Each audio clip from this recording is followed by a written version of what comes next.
Good morning dear students. पिछले video में मैंने आपको नीति निर्देशक सिद्धांतों का अर्थ, नीति निर्देशक सिद्धांतों का संवैधानिक प्रावधान और नीति निर्देशक सिद्धांतों की विशेषताओं के बारे में अवगत कराया था। आज का हमारा वीडियो है नीति निर्देशक सिद्धांतों का वर्गीकरण, classification of directive principle theory of states. जैसा कि आपको विदित है, भारतीय संविधान के भाग 4 के अनुच्छेद 36 से 51 तक नीति निर्देशक सिद्धांतों का उल्लेख किया गया है। उसी क्रम में अनुच्छेद 36 में इस बात का प्रावधान किया गया है कि नीति निर्देशक सिद्धांत में राज्य का वही अर्थ है जो भाग 3 मूल अधिकारों से संबंधित अनुच्छेद 12 में था। इसी प्रकार अनुच्छेद 37 में प्रावधान किया गया है कि मूल अधिकारों को न्यायालय द्वारा परिवर्तनीय नहीं समझा जाएगा, अर्थात नीति निर्देशक सिद्धांतों को न्यायालय में चुनौती नहीं दी जाती है, नहीं दी जा सकेगी।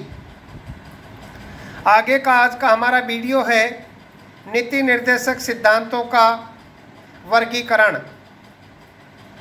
जिसमें पहला है समाजवादी सिद्धांतों से संबंधित नीति निर्देशक सिद्धांत, जिसमें राज्य निम्न व्यवस्थाएं या कार्य करेगा। जैसा कि आपको विदित है, पिछले बार मैंने आपको बताया था कि नीति निर्देशक सिद्धांतों का मुख्य उद्देश्य है आर्थिक और सामाजिक समानता की स्थापना करना, लोक कल्याणकारी राज्य की स्थापना करना।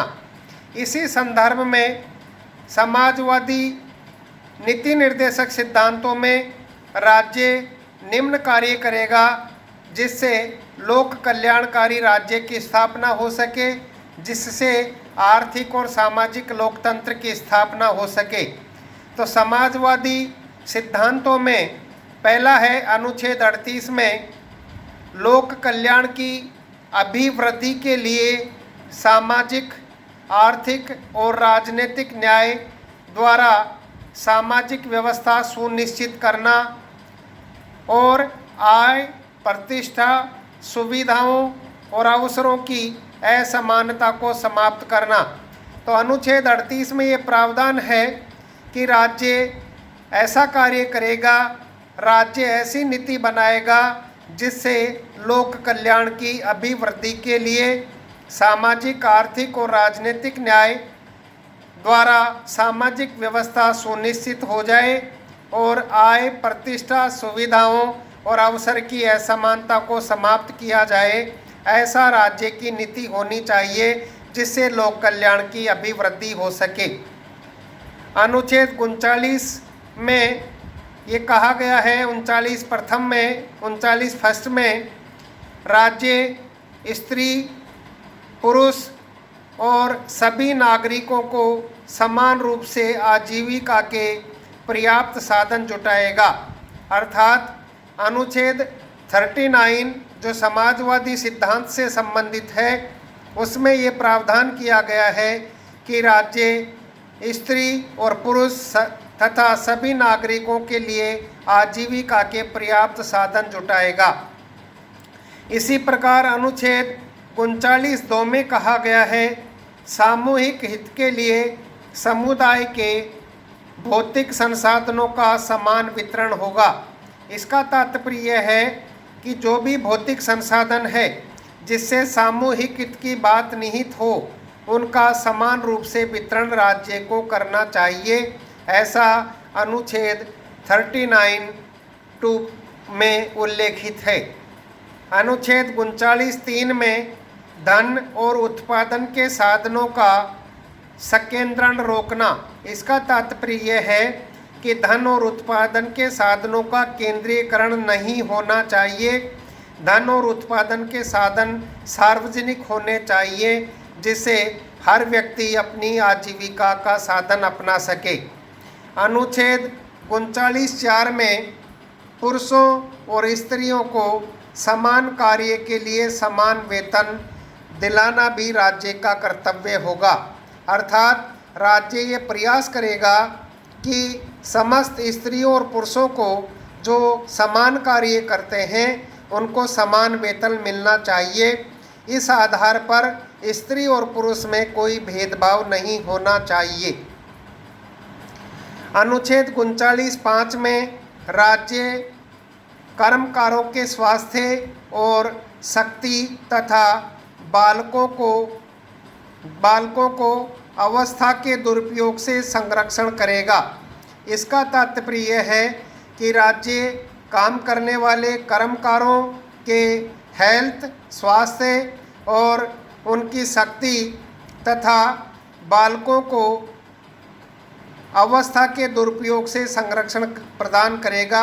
यानी बालकों के स्वास्थ्य पर प्रतिकूल प्रभाव डालने वाले कार्यों से बालकों को वंचित करेगा। अर्थात बालकों से ऐसा कोई कार्य नहीं कराया जाए जो उनके स्वास्थ्य पर प्रतिकूल प्रभाव डालते हों। इसी प्रकार कर्मकारों के स्वास्थ्य और शक्ति का संरक्षण प्रदान करने का काम भी राज्य करेगा, ऐसा अनुच्छेद 39(5) में उल्लेखित है। अनुच्छेद 39(6) में बालकों को स्वास्थ्य विकास के अवसर प्रदान करेगा। अर्थात जैसा कि मूल अधिकारों में भी प्रावधान है, नीति निर्देशक सिद्धांतों में भी ये प्रावधान है कि बालकों के स्वास्थ्य पर प्रतिकूल प्रभाव नहीं पड़ना चाहिए। अर्थात बालकों को स्वास्थ्य विकास के अवसर प्रदान करना राज्य का प्रमुख कार्य होगा। अनुच्छेद 39(a) में 42वें संशोधन 1976 द्वारा जोड़ा गया है समान न्याय एवं गरीबों को निःशुल्क विधिक सहायता उपलब्ध कराना। इसका तात्पर्य यह है कि राज्य का ये प्रयास रहेगा, राज्य की ये नीति रहेगी कि वह समान न्याय एवं गरीबों को निःशुल्क कानूनी सहायता प्रदान करे। इसी प्रकार अनुच्छेद 41 में राज्य काम तथा शिक्षा पाने तथा बेरोजगारी, बुढ़ापा, बीमारी तथा निःशक्तता की स्थिति में लोक सहायता के लिए प्रबंध करेगा। यानी राज्य ऐसा प्रबंध करेगा जिसे राज्य काम और शिक्षा पाने के तथा बेरोजगारी, बुढ़ापा, बीमारी और निःशक्तता की स्थिति में उनको सहायता उपलब्ध हो सके, बेरोजगारों को रोजगार मिल सके, शिक्षा पाने का काम होना चाहिए और राज्य का ये भी दायित्व होना चाहिए या राज्य द्वारा ऐसा प्रबंध किया जाना चाहिए जिससे बुढ़ापा, बीमारी और निःशक्तता की स्थिति में लोगों को सुविधा मिल सके। अनुच्छेद 42 में काम की न्याय संगतता और मानवोचित दशाओं का तथा प्रसूति सहायता का उपबंध करना। यानी अनुच्छेद 42 में प्रावधान है कि काम की न्याय संगतता होनी चाहिए। कोई भी नागरिकों को जो कार्य होता है वो न्याय संगत होना चाहिए, उनकी मानसिक दशाओं के अनुरूप होना चाहिए तथा महिलाओं को प्रसूति सहायता का उपबंध करना भी राज्य का दायित्व होना चाहिए, राज्य की नीति होनी चाहिए, ऐसा अनुच्छेद 42 में उल्लेखित है। अनुच्छेद 43 में सभी कर्मकारों के लिए जीवन निर्वाह, मजदूरी, शिष्ट जीवन स्तर तथा सामाजिक और सांस्कृतिक अवसर प्रदान करना। इसमें ये प्रावधान किया गया है कि जो भी काम करने वाले हैं, जो भी कर्मकार हैं के लिए जीवन निर्वाह होना चाहिए, उनको जीवन निर्वाह की अच्छी सुविधा मिलनी चाहिए, मजदूरी, उनको पर्याप्त मजदूरी मिलनी चाहिए, उनका अच्छा जीवन स्तर होना चाहिए तथा सामाजिक और सांस्कृतिक अवसर उनको मिलना चाहिए ताकि सभी कर्मकारों का चहुमुखी विकास हो सके, ऐसा अनुच्छेद 43 में उल्लेखित है। अनुच्छेद 43 के में उद्योगों के प्रबंध में कर्मकारों के भाग लेने के लिए कदम उठाएगा।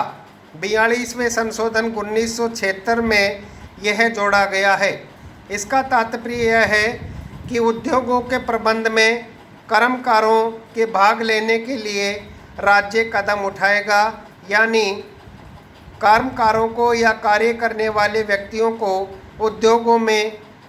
उद्योगों के प्रबंध में अधिक से अधिक भागीदारी होनी चाहिए और उद्योगों में इन कर्मकारों की अधिक से अधिक नियुक्ति होनी चाहिए।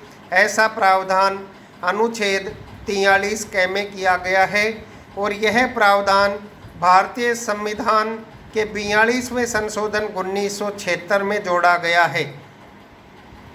अनुच्छेद 47 पोषाहार स्तर तथा जीवन स्तर को ऊंचा करना तथा लोक स्वास्थ्य का सुधार करना भी राज्य की नीति में होना चाहिए। अर्थात राज्य नीति बनाते समय, राज्य विभिन्न योजनाएं बनाते समय इस बात का भी प्रबंध करेगा कि पोषाहार का स्तर अच्छा होना चाहिए, जीवन स्तर को ऊंचा करना तथा जन स्वास्थ्य का सुधार करना भी राज्य का कर्तव्य होना चाहिए, राज्य की नीति होनी चाहिए। अभी जैसा कि आपको विदित है, स्कूलों में, राजकीय स्कूलों में बच्चों के लिए पोषाहार की सुविधा है, तो उस पोषाहार के संबंध में राज्य का ये कर्तव्य है कि वह उस पोषाहार के स्तर को अच्छा रखे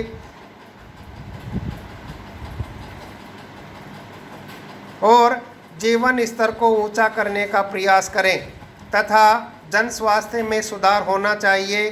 पब्लिक हेल्थ की बात राज्य को अपनी नीति में करनी चाहिए। ये थे समाजवादी सिद्धांत से संबंधित नीति निर्देशक सिद्धांत। तो भारत के संविधान में जो नीति निर्देशक सिद्धांतों का वर्गीकरण किया गया है, उसमें समाजवादी सिद्धांतों के संदर्भ में इन अनुच्छेदों में ये प्रावधान किया गया है कि राज्य विभिन्न लोक कल्याणकारी योजनाएं के माध्यम से जनता का अधिक से अधिक हित रखे, जनता का अधिक से अधिक ध्यान रखे, ताकि जैसा कि इनका उद्देश्य है लोक कल्याणकारी राज्य की स्थापना करना, उसकी सिद्धि हो सके, आर्थिक और सामाजिक लोकतंत्र की स्थापना हो सके, ऐसा राज्य का दायित्व होना चाहिए। अर्थात राज्यों को संविधान द्वारा ये निर्देश दिया गया है कि राज्य विभिन्न योजनाओं के माध्यम से जनता का अधिक से अधिक कल्याण करे, जनता का अधिक से अधिक लोक कल्याण हो सके और उनके आर्थिक और सामाजिक लोकतंत्र की स्थापना हो सके। ऐसा इस निर्देशों के माध्यम से संविधान द्वारा राज्य को निर्देशित किया गया है। तो ये था पहला निर्देशक सिद्धांत, जिसका नाम समाजवादी सिद्धांत है। आगे कल